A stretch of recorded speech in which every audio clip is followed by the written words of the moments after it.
1 Samuel capítulo 31.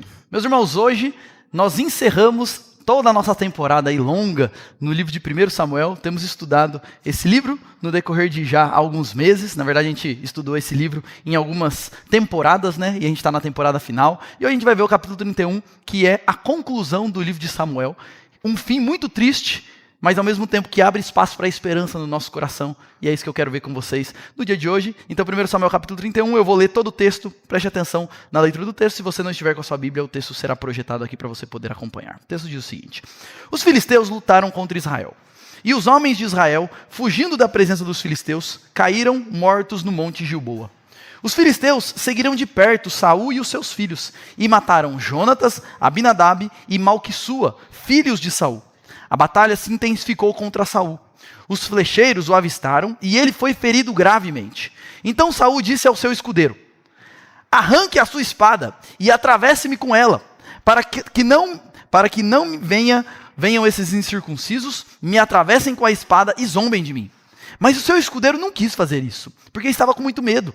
Então Saul pegou a própria espada e se lançou sobre ela. Quando o escudeiro viu que Saul estava morto, também se lançou sobre a sua espada e morreu com ele. E assim morreram juntamente naquele dia, Saul e os seus 3 filhos, o seu escudeiro e todos os seus soldados. Quando os homens de Israel, que estavam no outro lado do vale e no outro lado do Jordão, viram que o exército de Israel fugiu e que Saul e os seus filhos estavam mortos, abandonaram as cidades e fugiram. E vieram os filisteus e habitaram nelas.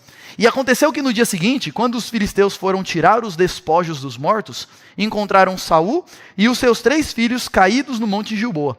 Cortaram a cabeça de Saul e o despojaram das suas armas. Enviaram mensageiros pela terra dos filisteus ao redor para levar as boas novas ao templo dos seus ídolos e ao povo.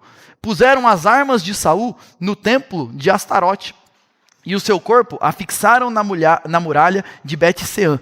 Quando os moradores de Jabes de Gileade ouviram o que os filisteus haviam feito com Saul, todos os homens valentes se levantaram, caminharam toda a noite, tiraram o corpo de Saul e os corpos dos seus filhos da muralha de Bet-Seã e os levaram a Jabes, onde os queimaram. Depois pegaram os ossos deles e os sepultaram debaixo de um arvoredo em Jabes e jejuaram 7 dias. E aqui termina o livro de 1 Samuel. E eu quero começar fazendo uma pergunta para você, e eu quero que você pense nessa pergunta. Meus irmãos, no Brasil, o crime compensa? Essa daqui é uma imagem da Praça dos Três Poderes. Essa daqui é a estátua da justiça, e essa é a estátua símbolo, né, da justiça. Isso daqui fica na frente do STF, onde você tem uma mulher com uma espada na mão, porque a ideia é que ela vem para fazer justiça, e ela é cega, porque a ideia é que a justiça é cega. Ela não vê classe social, ela não vê quanto dinheiro você tem, quanto dinheiro você não tem. Deveria ser assim, né? Mas eu pergunto para você, no Brasil é assim? Eu não sei se você tem essa sensação. Eu tenho certeza que tem, na verdade. A sensação de que tantas pessoas fazem tantas coisas tão graves e tão erradas, e parece que não dá nada. Parece que vai ficar por isso mesmo. Elas vivem a vida inteira fazendo várias coisas que elas não deveriam fazer. E aqui a gente não está falando só a nível longe da gente, lá em Brasília. A gente está falando da gente, aqui pertinho da gente. Quantas vezes a gente tem essa sensação de que, será que vale a pena fazer o que é certo? Será que vale a pena andar de maneira correta? Porque aparentemente há tantas pessoas que fazem tantas coisas incorretas a vida inteira e morrem numa mansão que elas construíram com dinheiro corrupto, com dinheiro que não era delas. Será que vale a pena fazer o que é correto? E outra pergunta que a gente poderia esticar um pouquinho essa pergunta. Quando o assunto é vida moral, vida espiritual, compensa lutar para fazer tudo o que é correto diante do Senhor? Compensa como jovem você sofrer toda a pressão na escola, na faculdade para se manter puro e se casar puro?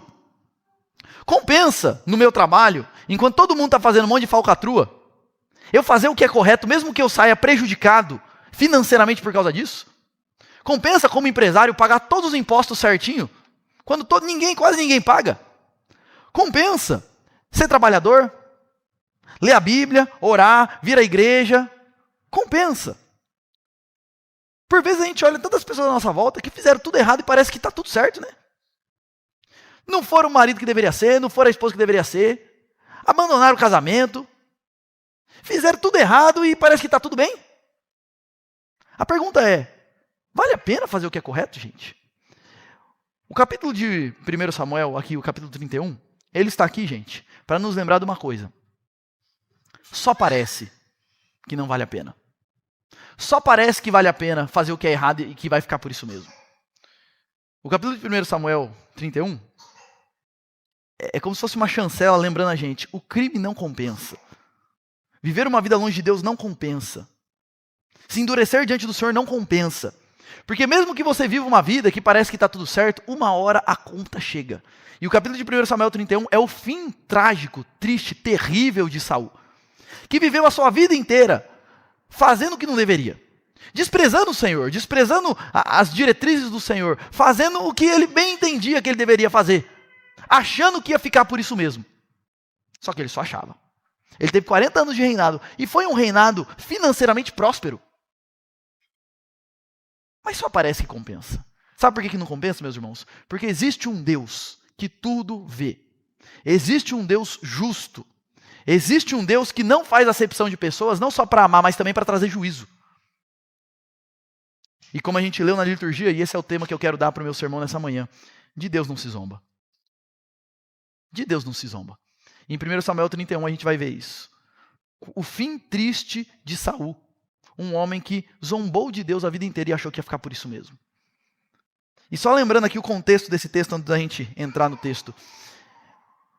Lembre-se que desde o capítulo 27 a gente tem a conclusão do livro de 1 Samuel, como é que vai terminar essa história, e tá Saul e Davi, Saul tentando acabar com Davi, e enfim, a história vem se desenrolando dessa forma. No capítulo 27, Davi foge para os filisteus porque ele está cansado dessa perseguição, e então ele está lá e vive 1 ano e meio lá dissimulando, fingindo que tinha abandonado o povo de Deus, e enquanto isso, os filisteus então se juntam para atacar os israelitas, e Davi é convocado para ir para a batalha, porque ele estava fingindo que ele tinha abandonado o povo de Deus, agora ele é convocado para ir para a batalha contra o povo de Deus. Nesse meio tempo, quando Saul toma consciência de que os filisteus tinham se juntado para ir contra ele, e era um exército muito grande, no capítulo 28, ele vai procurar uma feiticeira, tentar fazer uns trabalhos para ver se resolve o problema dele. E quando ele vai consultar a feiticeira lá para falar do futuro dele, para falar o que ele tem que fazer, Deus manda Samuel, que já estava morto. E Samuel aparece para Saul e diz o seguinte para ele, e não tinha como ser pior. Amanhã, a essa hora, você e os seus filhos vão estar aqui no mundo dos mortos comigo.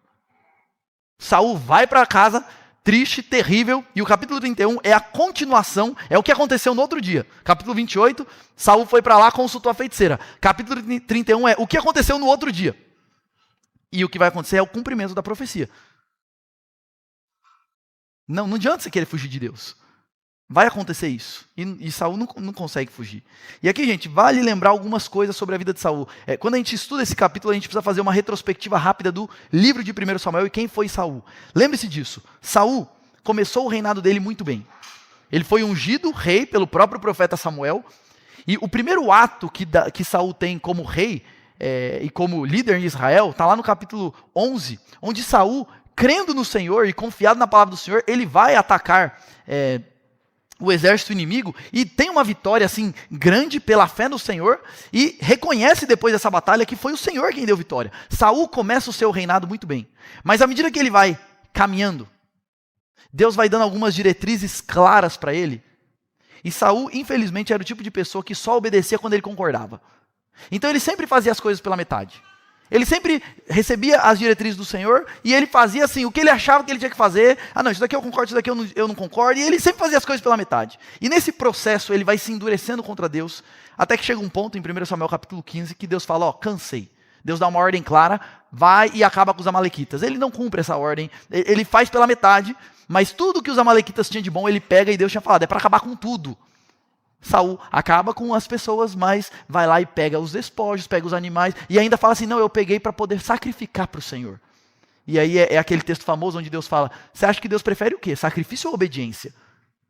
É isso que Deus quer. E nesse, então, capítulo 15, Saul é rejeitado como rei, Deus fala, eu vou colocar um rei segundo o meu coração. Capítulo 16 surge Davi, e então começa a saga em que Davi começa a se destacar, Saul fica morrendo de inveja de Davi, e começa então uma saga, e Davi fica mais ou menos uns 10 anos sendo perseguido por Saul. Capítulo 31, já faz mais ou menos uns 10 anos que Davi está sendo perseguido por Saul, vivendo no deserto, e Saul querendo matá-lo distante do Senhor. E no capítulo 27 a 31, ele vai fazer um paralelo entre o que está acontecendo com Davi e o que está acontecendo com Saul.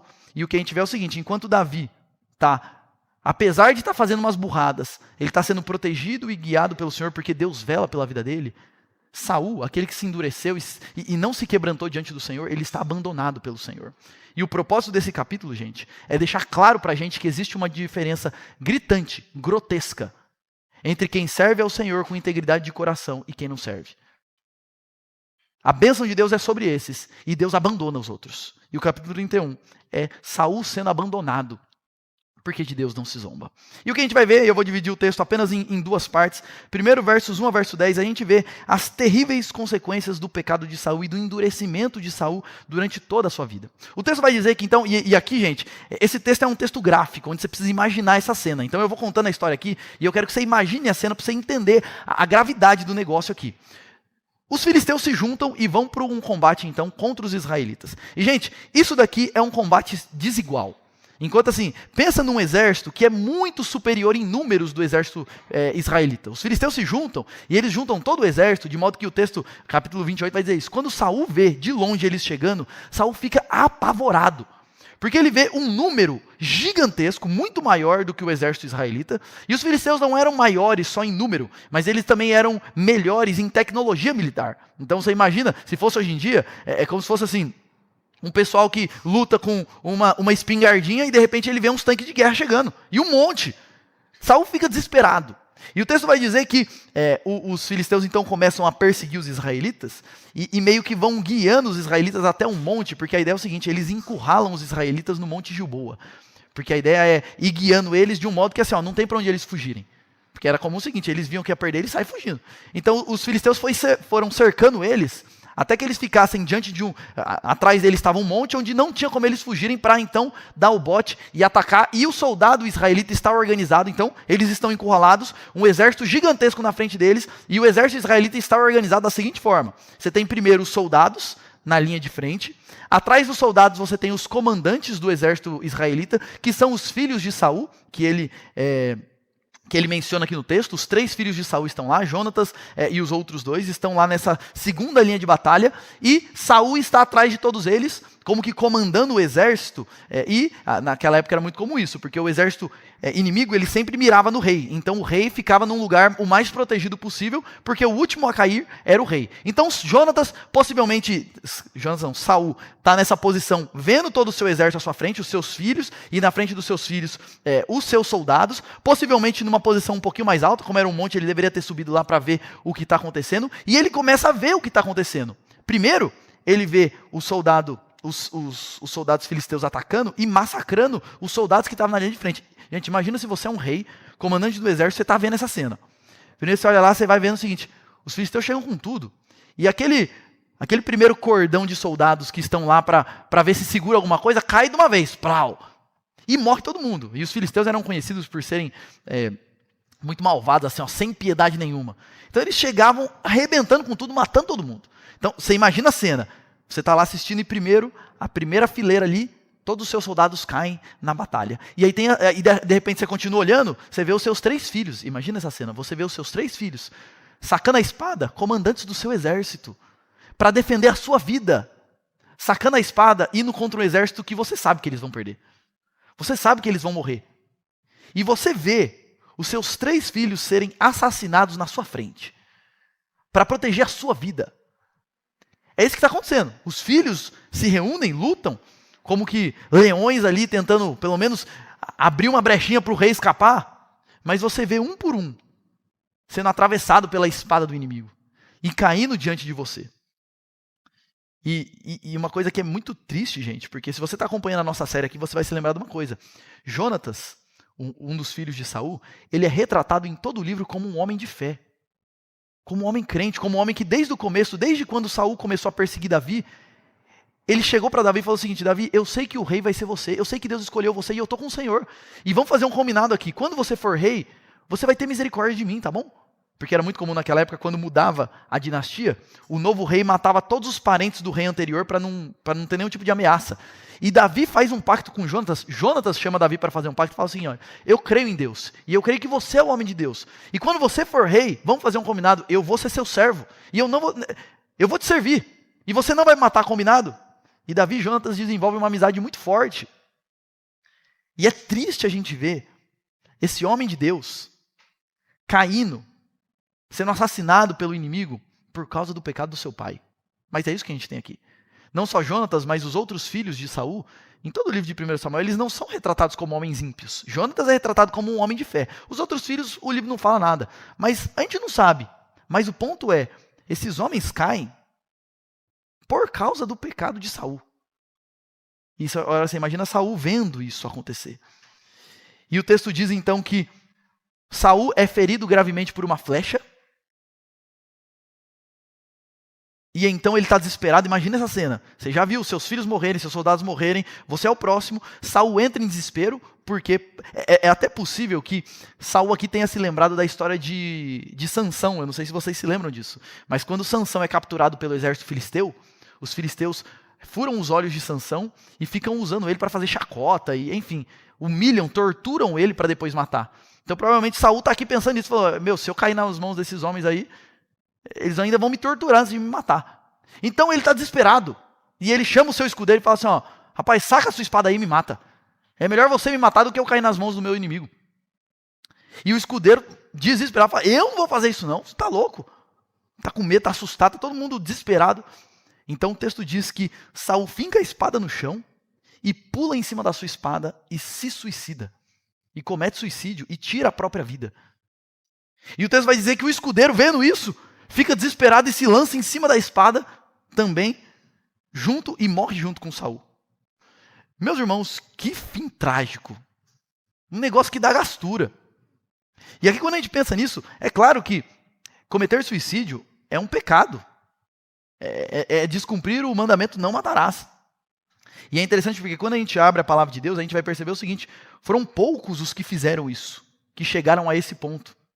Mas o paralelo óbvio que nos vem à mente de uma pessoa que fica desesperado e comete suicídio, quem que é? Judas Iscariotes, lembra? E na palavra de Deus, Saul, gente, ele é retratado como se fosse um Judas no Antigo Testamento. Uma pessoa que literalmente apostatou da fé. Endureceu-se contra o Senhor, embora tenha visto muitas coisas. O paralelo é muito claro aqui. Porque assim como Judas viu o Senhor fazendo milagres, Saul viu o Senhor fazendo várias coisas, mas ele se endureceu contra o Senhor.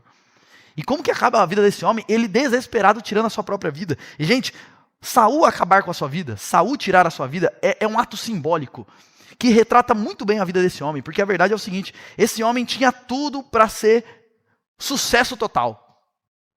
Mas ele acaba com a sua vida com as suas próprias mãos. Não só com o suicídio, mas com as suas várias decisões, pequenas e grandes, ao longo da sua vida. Ele vai tomando decisões que acabam com a sua própria vida. E tudo isso é muito simbólico, ele tirar a sua própria vida, porque o suicídio de Saul é um retrato do que ele fez com a vida dele. Tinha tudo para ir bem, mas ele acabou com a sua vida com as suas próprias mãos. E, gente, a desgraça de Saul não acaba no suicídio. Esse é um texto, gente, que, mais uma vez, é um fim extremamente trágico. Porque o texto vai dizer que, após a morte, Davi e os seus filhos são profundamente humilhados. Os filisteus invadem e está todo mundo morto. Agora você imagina o seguinte: eles entram lá, matam todo mundo, matam o rei, matam os comandantes, mata Saul, mata todo mundo. E aí algumas cidades israelitas, quando fica sabendo disso, fogem, eles vão, ocupam essas cidades, pegam os despojos e tudo mais. E quando eles estão lá revirando para ver o que tinha de bom, que o inimigo deixou de despojos, ele encontra o corpo de Saul e o corpo dos filhos de Saul, corpo dos comandantes. Então, para continuar a humilhação, mesmo após a morte, o texto vai dizer que os filisteus cortam a cabeça desses corpos, deixam eles nus e penduram esses corpos lá numa muralha para humilhá-los. A ideia aqui é humilhar mesmo. É assim, zombar. E não só fazem isso, mas pegam as suas armas e as suas armaduras e mandam lá para o templo dos filisteus, para o templo de Astarote, e manda anunciar em todos os lugares: nós vencemos. E aqui, por que ele fala de mandou para os deuses, mandou? Porque a ideia é que naquela época era como se eles tivessem, tá vendo? O nosso Deus é maior que o Deus deles. O nosso Deus venceu o Deus deles. Eles estavam aqui atribuindo a vitória deles ao Deus Astarote, que é maior que o Deus de Israel. Além de tudo, o nome de Deus é envergonhado e humilhado no meio dessa situação. A boa notícia é que é só continuar lendo 2 Samuel, que eles achavam que era o fim, mas não era o fim. No fim, o fim trágico de Saul abre espaço para um novo rei que Deus estava levantando e que vai trazer vitória para o povo. Mas o fim, gente, de Saul é extremamente trágico. E aqui eu já quero parar nessa parte da história para fazer algumas aplicações para nós. E não tem como a gente não pensar em algumas aplicações que são muito pesadas, mas necessárias quando a gente lê um texto como esse. Gente, a primeira aplicação e a aplicação mais óbvia é: de Deus não se zomba. Os nossos pecados sempre nos encontram. Esse é um texto que está lá em Números. Não ache que vai ficar por isso mesmo. Não vai. De Deus não se zomba. A gente leu aqui na liturgia: o que o homem plantar, isso ele vai semear. O que o homem semear, isso ele vai colher. Gálatas 6, a gente leu já, mas eu quero ler de novo. De Deus não se zomba. Aquilo que o homem semear, isso também colherá. Quem semeia na sua própria carne, e aqui quando fala de semear na carne, é quem semeia de acordo com os desejos do seu coração, o que eu tenho vontade de fazer, o que eu acho que eu tenho que fazer, vai colher corrupção. Corrupção aqui é morte, é desgraça, vai colher coisa ruim. E é interessante a Bíblia usar a figura da colheita, porque a ideia da colheita não é uma coisa instantânea, né? Não é uma coisa que acontece assim, você faz e já, você planta e já colhe. Não, tem um time. Mas a colheita sempre chega. E aqui a ideia é essa, não adianta. Não pense que vai ficar por isso mesmo. Quem planta na carne, da carne vai colher corrupção. Mas quem semeia no Espírito, e aqui o Espírito é com E maiúsculo, porque a ideia é no Espírito Santo, de acordo com a vontade do Senhor, debaixo da orientação do Espírito Santo, do Espírito vai colher vida eterna. Saul, meus irmãos, viveu a sua vida inteira achando que ia ficar por isso mesmo. E mais uma vez, ele teve um reinado de 40 anos. Para a época, pra você ter noção, Davi também teve um reinado de 40 anos. Os 3 reis com um reinado mais longo em Israel foi Saul, Davi e Salomão. 40 anos cada um. Foi um reinado longo, foi um reinado próspero, foi um reinado de muitas conquistas. E ele achou que ia ficar por isso mesmo. Olha só como as coisas estão indo bem. Não se engane. Hebreus 10, 31. Horrível coisa é cair nas mãos do Deus vivo. Eu sinto, meus irmãos, que falta para a gente, às vezes, temor do Senhor. A gente se esquece que Deus é amor, mas Deus também é justo. Deus é gracioso, mas Ele também é santo. E Ele é amoroso e gracioso com aqueles que são arrependidos diante dEle. Agora, aqueles que não têm o coração arrependido, Deus não é amoroso e gracioso com esses. Deus vai derramar juízo sobre esses. E é isso que a gente vê na vida de Saul. Aos olhos do mundo, ele viveu um reino próspero. Mas só parecia. Tudo foi ilusão. A verdade é que é o seguinte: Saul viveu uma vida, um reinado longo, rico e conquistador, mas a vida de Saul foi miserável. Essa é a verdade. Ele teve uma vida miserável e uma pós-vida pior ainda. E meus irmãos, não se enganem. Não pense que longe do Senhor você vai conseguir construir coisas a longo prazo que são assim, você vai viver uma vida maravilhosa. Não vai. Eu sei que a gente olha para o nosso mundo e vê aí, nossa, olha só o cara lá, fez tudo errado e vive uma vida mó tranquila. Mas se você fosse acompanhar, quantas pessoas a gente conhece que tem tudo, mas vive uma vida miserável? Casamento miserável, família miserável. Eu vou dar um exemplo, você vê esses políticos aí. Muitos deles que a gente sabe que estão envolvidos em alguns esquemas. E a gente acha, o cara está vivendo uma vida boa lá, roubando. Vai lá conhecer a vida do cara, o cara está na 4ª esposa, tudo bagunçado. Vive uma vida miserável. Não se engane, de Deus não se zomba. Só que o pior não é o que a gente vive aqui, é o que tem depois daqui. Um dia nós estaremos diante do Deus vivo. E terrível coisa é cair nas mãos do Deus vivo. Não se iluda achando que você vai arrumar alguma coisa longe de Deus. Não se iluda achando que você vai plantar na carne e vai colher vida. De Deus não se zomba. E uma pergunta que fica é: você tem zombado de Deus? Você tem vivido uma vida de desobediência achando que vai ficar por isso mesmo? Pensa na sua vida. Tem alguma coisa na sua vida que você sabe que está errado, que você sabe que está em desacordo com a vontade de Deus, mas você não está levando isso a sério e está achando que não vai dar nada. Você que está aqui que é jovem ainda, não é casado, por um acaso você tem vivido na área de relacionamento, sexualidade, etc., de maneira pura? Ou não? E acha que vai ficar por isso mesmo? Deixa eu te falar uma coisa, que eu sempre falo para adolescentes e jovens. Você com 15, 12, 13, 14 anos, as decisões que você toma hoje, você já está construindo ou destruindo a sua família futura. Não se deixe enganar, de Deus não se zomba. Meus irmãos, quando a gente lê a palavra de Deus, uma perspectiva que a gente precisa ter é que o que nós fazemos tem reflexos para a nossa vida. Porque Deus é santo e justo. Tem alguma coisa na sua vida? Você está zombando de Deus? Você sabe que não está de acordo com a vontade de Deus. Quando eu falo zombando aqui, não é assim, eu fico brincando com as coisas. Não, é assim, você sabe que não é isso que Deus quer. Mas você vai levando, como se estivesse tudo bem. Não, mas isso daqui... Não brinque com Deus. Deus é paciente, mas continua sendo justo e santo. É verdade que Deus é tardio em irar-se, como a palavra diz, mas ele continua se irando. E com Saul, ele foi tardio. Ele deu 40 anos para Saul. Mas não vai ficar assim para sempre. Uma hora chega. Uma outra colocação que a gente poderia fazer aqui, que vale assim, o alerta para nós, meus irmãos, é que a queda de Saul, ela foi gradual.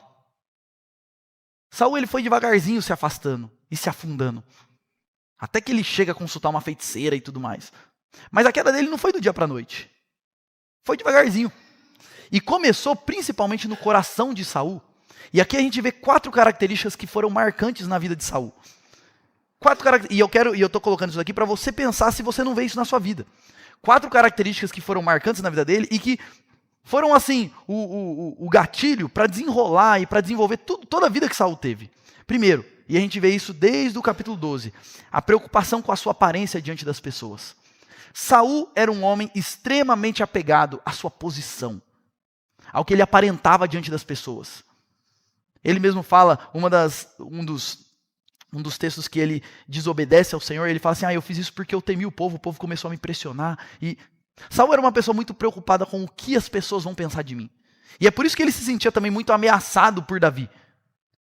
Porque ele ficava preocupado com as pessoas pensarem mais em Davi do que nele. Além disso, Saul era uma pessoa, e ele foi um homem incrédulo no seguinte sentido. Ele não acreditava que as orientações do Senhor eram de fato os melhores para a vida dele. Ele não tinha fé na palavra de Deus de maneira plena. Ele acreditava em umas coisas, mas não acreditava em outras. E junto com isso, a devoção de Saul sempre foi uma devoção dividida. Você vai ver isso. Saul, ele não começa negando o Senhor. Mas o ponto é que ele não colocava o coração inteiro no Senhor. E o exemplo que eu dei hoje de manhã, na minha aula que eu dei na escola dominical, já viu aquele casal que tá noivo faz 9 anos. E toda vez que você fala em casamento, não, calma. Ainda é assim, tá pela metade, sabe? Quer estar com o outro, mas não de se comprometer pro resto da vida. Esse é Saul com o Senhor. Quero namorar. Ficar noivo eu fico, mas casar não. Aí tá falando de coisa muito séria. Mas tinha um coração dividido diante do Senhor. E junto com isso, uma outra característica marcante da vida de Saul, ele era um homem invejoso. Ao invés de olhar para o que Deus deu para ele e ser grato ao Senhor por aquilo que Deus o deu, ele ficava olhando para a vida dos outros e para a vida de Saul e ele invejava o que Deus estava fazendo na vida do outro. E isso começou a corroer Saul. E a minha pergunta para você é o seguinte: há alguma dessas características no seu coração? Porque a queda de Saul é gradual, a nossa também. E quando nós vamos dando espaço para determinadas coisas em nossos corações, isso daí vai tomando conta, gente. Não é do dia para a noite. Mas no decorrer dos anos, a gente vai mergulhando e se afundando. Cuidado, alerta. Uma outra coisa que eu vejo nesse texto, que é o ensino desse texto, é como que o pecado acaba com quem começou muito bem.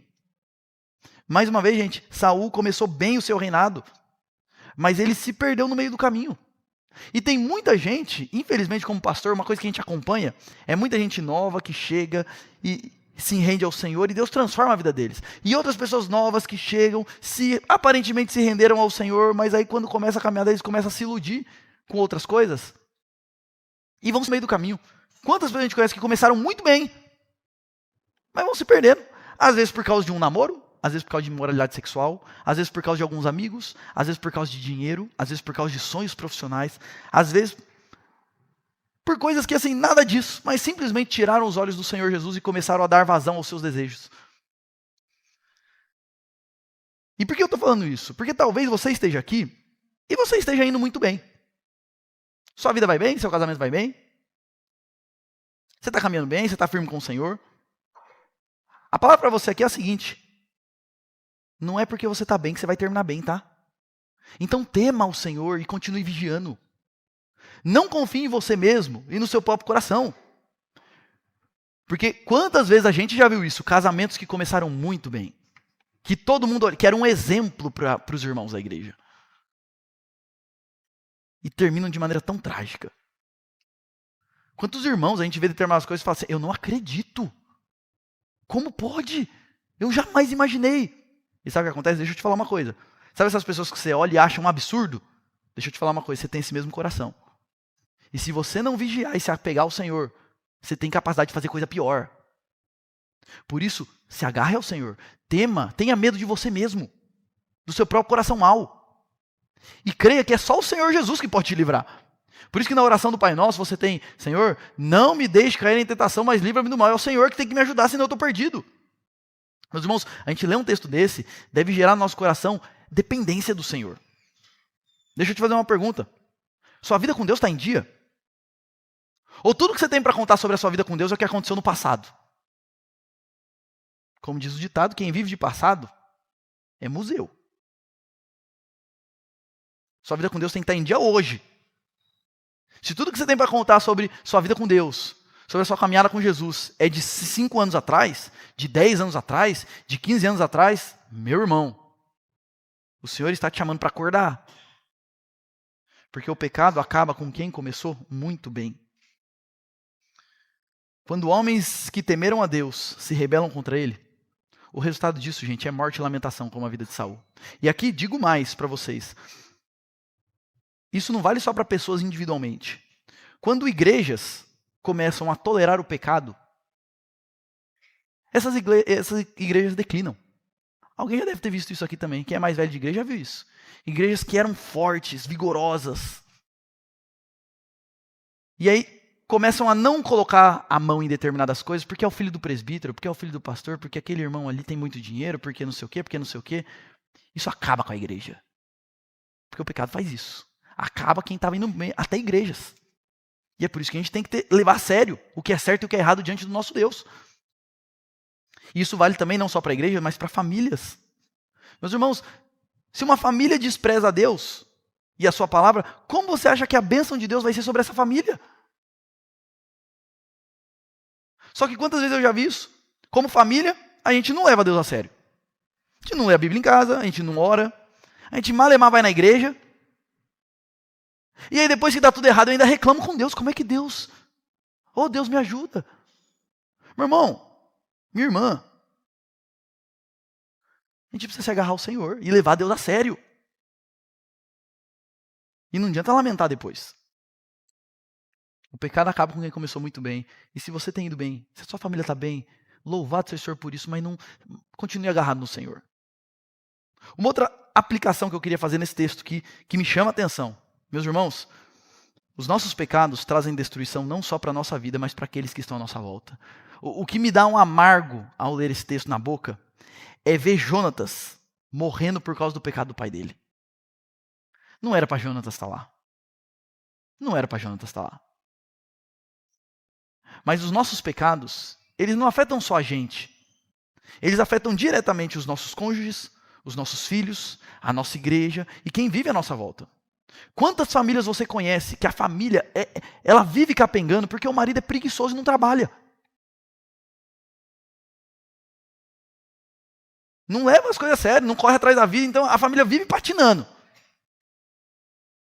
Porque no mesmo ano, vive trocando de emprego porque não para em lugar nenhum. Isso é pecado. Só que infelizmente não é só ele que sofre por causa desse pecado.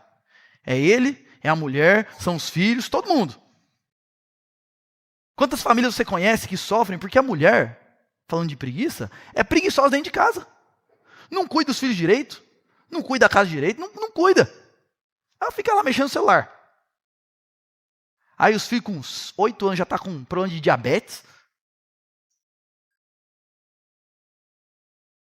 Todo mundo sofre por causa do pecado dela.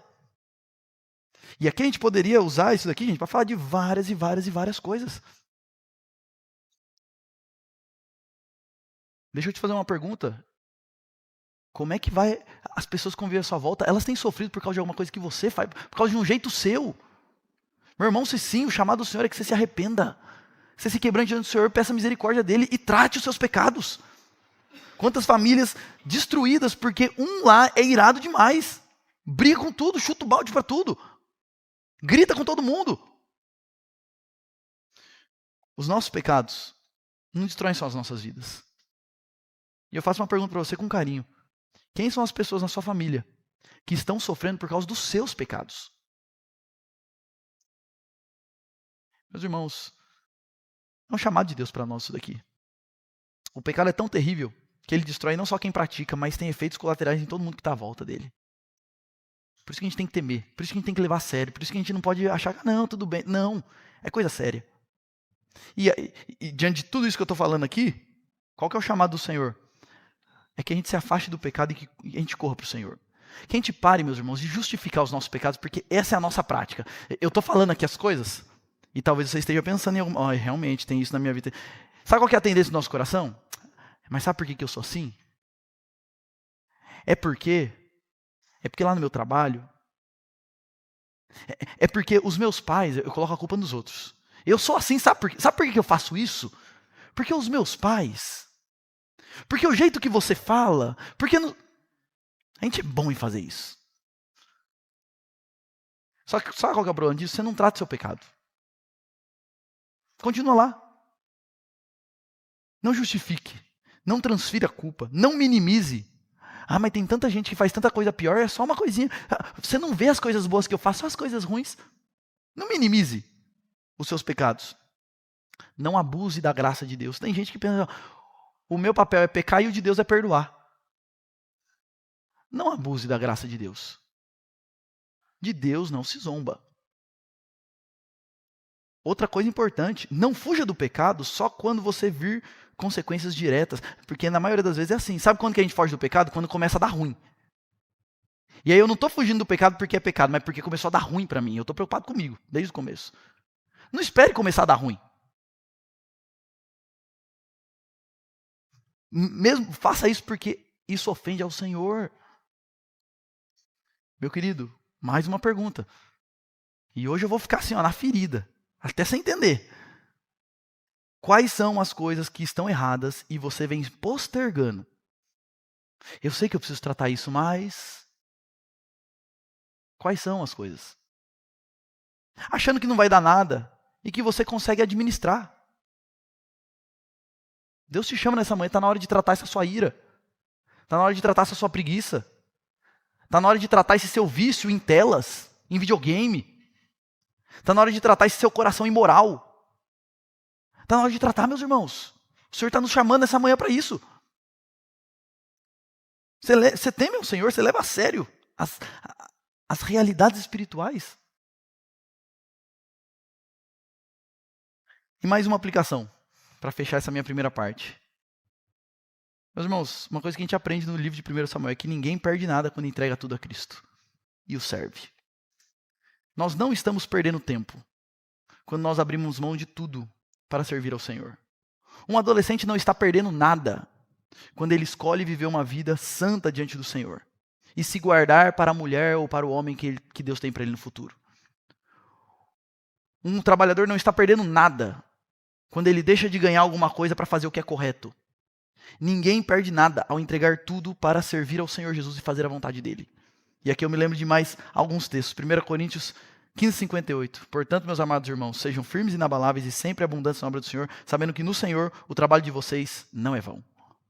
Nada que a gente faz é em vão. Outro texto, Lucas 18, eu acho muito bonito esse texto. Jesus disse: em verdade vos digo que ninguém há que tenha deixado casa, ou mulher, ou irmãos, ou pais, ou filhos, por causa do reino de Deus, que não receba no presente, muitas vezes mais, e no mundo por vir, a vida eterna. Ninguém perde nada quando entrega tudo ao Senhor Jesus. A ilusão do pecado é que se você fizer o que Jesus quer, você está perdendo.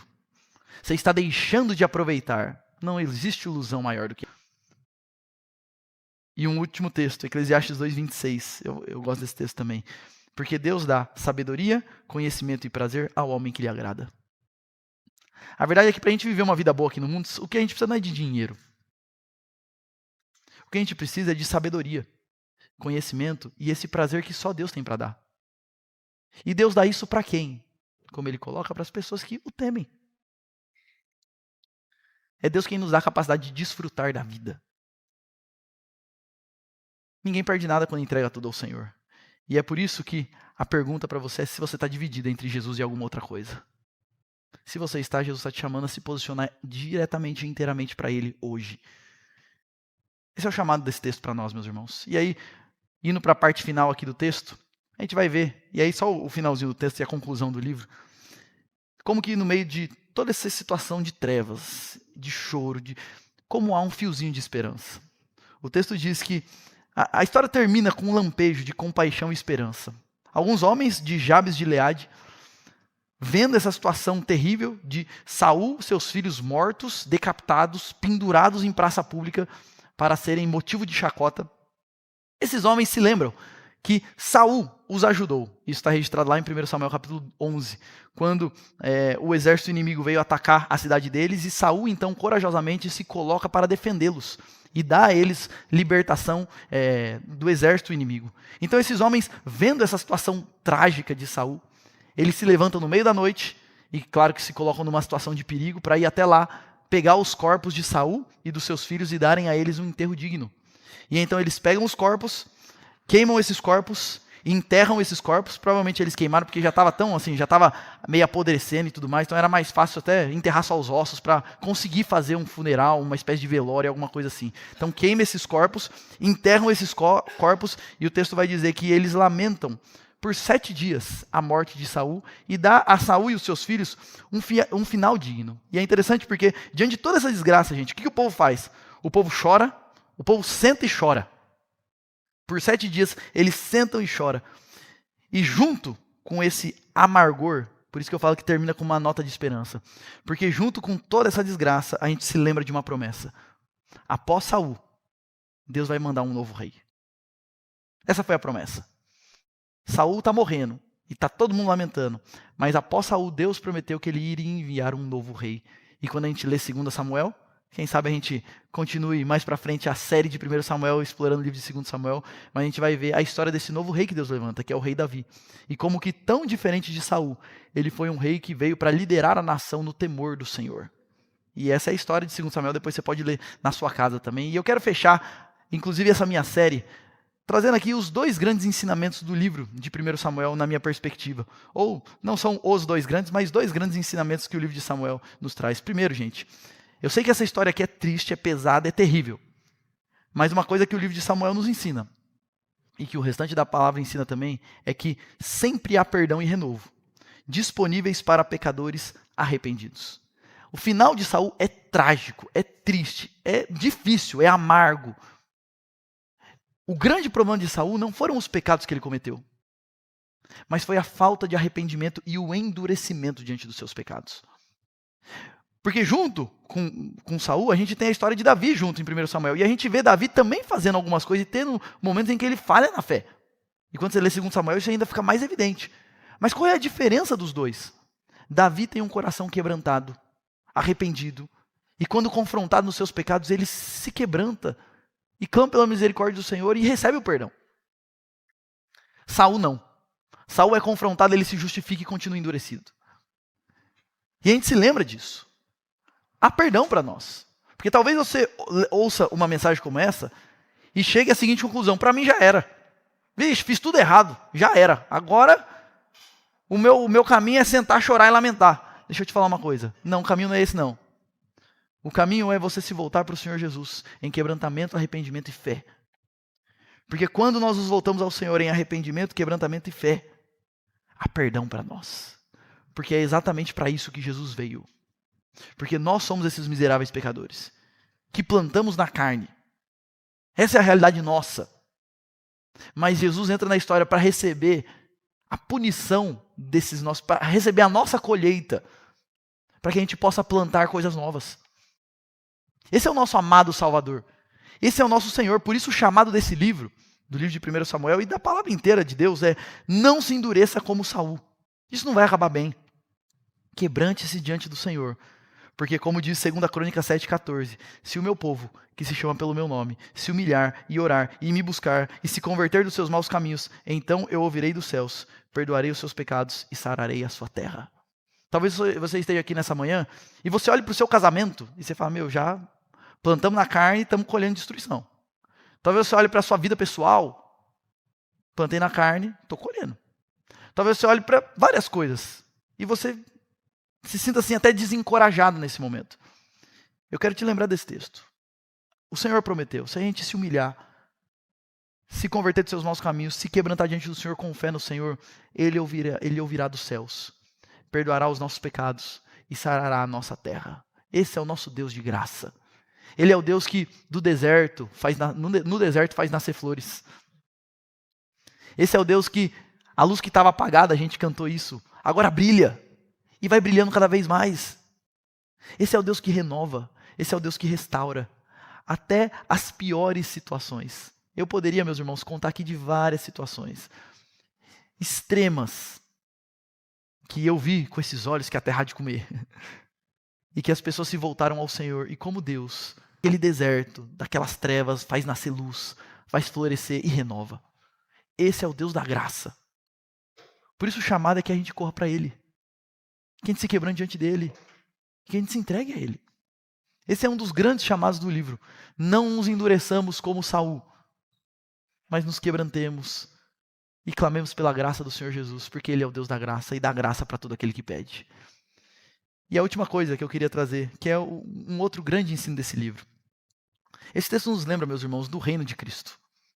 E esse livro nos lembra, porque na verdade a história de Davi e a história de Saul é uma ilustração desse mundo. No livro de 1 Samuel, o que a gente vê? Saul como o grande rei de Israel, que governa sobre tudo, e um outro rei ali. Só que esse outro rei, ele é perseguido o tempo todo por Saul. Ele é perseguido o tempo todo pelo reino de Israel daquela época. E mesmo sendo perseguido, ele vai construindo. E o exército dele vai aumentando, e Deus vai o abençoando, e ele vai caminhando pouco a pouco. E a história de 1 Samuel é a ilustração desse mundo, porque nesse mundo também tem dois reinos acontecendo. O reino do mundo, que é esse reino que a gente vê por aí, que é marcado por todas as obras da carne, todos os desejos da carne, o que a gente tem vontade de fazer, e é isso mesmo. E você tem o reino de Cristo. O reino de Cristo, no decorrer dos anos, dos séculos, vem sendo atacado. Constantemente. Vem sendo perseguido pelo reino desse mundo. Constantemente. E de novo, e de novo, de novo. Nós estamos vivendo essa época onde você tem muitas questões ideológicas que é uma confrontação e uma perseguição direta à fé cristã. Mas você tem muitas outras questões que a gente poderia colocar aqui. É símbolo de como o reino desse mundo continua perseguindo o reino de Cristo. E às vezes a gente tem a sensação de que o reino desse mundo está ganhando. Porque o reino desse mundo é mais atrativo, é maior, fala mais bonito. E eu não sei se às vezes você tem essa sensação, mas eu não sei se você percebe, mas o nosso mundo, ele trata o reino de Cristo como uma coisa ultrapassada que já foi. Você ainda acredita nessas bobeiras?